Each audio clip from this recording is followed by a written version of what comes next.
What's going on, guys? We're here to give you another shop tour for this month. So, June shop tour. Let's show you what we've got going on.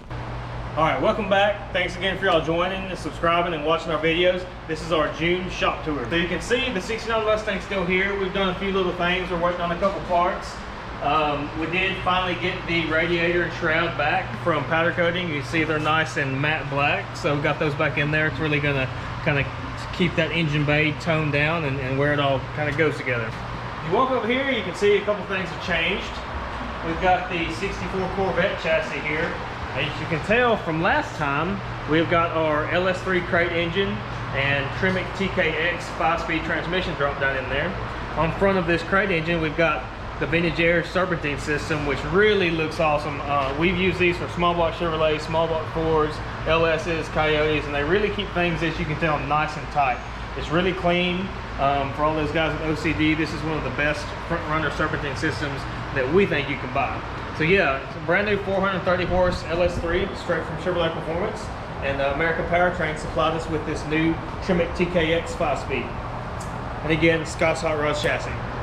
You can see here, Tyler is trying to get a 3-piece hood put onto this little Model A sedan. So this has got the hood sides and top, and it's going to be hinged so it opens from either side, either this way or that way. Really kind of finishes this car off with it, especially with it being a full fendered street rod. Going to make it look really good having the entire hood on it. So that's a neat little car. It's kind of cool. You don't see as many street rods and hot rods around these days. We're excited to have this little Model A and to be doing a few things too. The 50 Chevrolet chassis hadn't changed much. We got the brakes and stuff put on it, got it assembled, and we actually just ordered an A-stack from Borla for this thing, so I'm pretty excited about that. It's going to have an LS with probably like a 4L60 or 6L80E automatic, and then going to have the Borla A-stack on top of it, so it's going to be a really killer look for this kind of traditional mild custom car that we're going to get started on. You can tell over here, this is we still have the Seafoam Bronco. You know, you've seen some of the things we've done to this thing along the way. We've got the shallower oil pan that we added. The differential seat bushings here were the wrong ones, so we had to get our caster out to get this thing driving a little better. So we changed those out from James Duff, located in Knoxville, Tennessee. They're the guys that supplied all of the suspension components for this rig. You can tell super nice quality products. Got this differential also centered up, so it was off-centered a little bit. We got it centered up.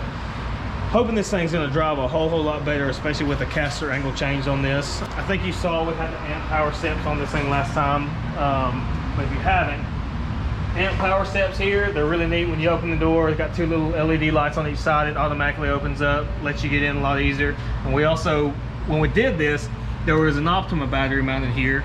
It was mounted sideways, and there wasn't enough clearance here for a battery, so we got this smaller excess power battery and then built this battery box for it. So now you can tell we've got plenty of room for the amp power steps to go in there, look nice and clean, works really well. We did some more I guess driveline angle adjustments on the rear, getting the rear drive shaft at the right angle.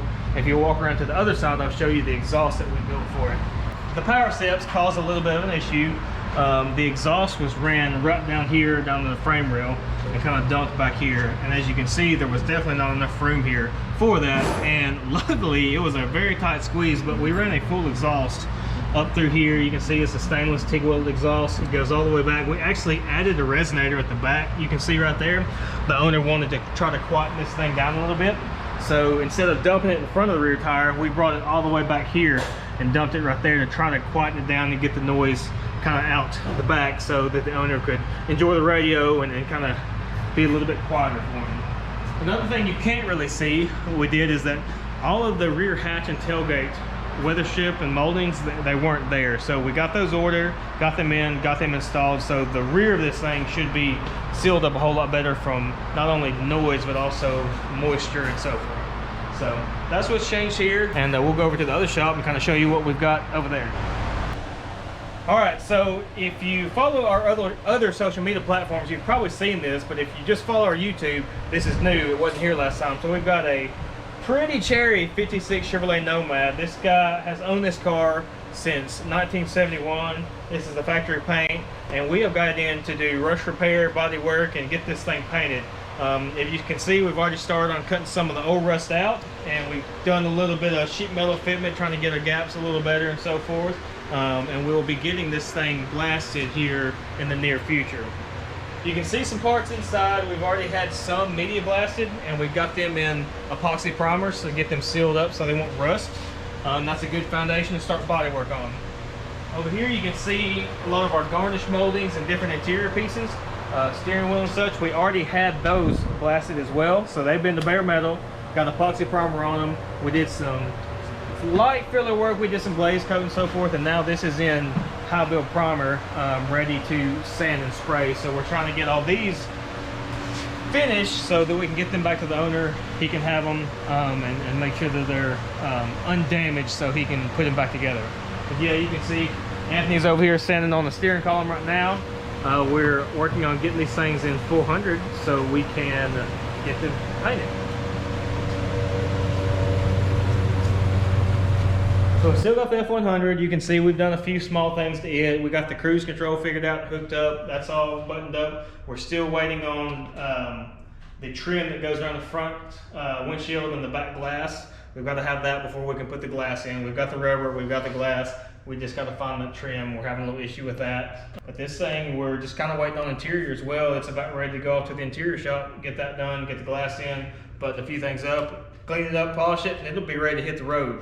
Over here, we've done just a little bit of kind of bracing up on this front grille shell, a little more rush repair in the rear. Not a whole lot has happened to this car right now, but we'll be back on it soon. And just stay tuned. We'll keep you updated each month on things we have going on in the shop. Hopefully there'll be some new cars and some changes next time that you see us here. So thanks for subscribing and watching us, and we'll see you next time.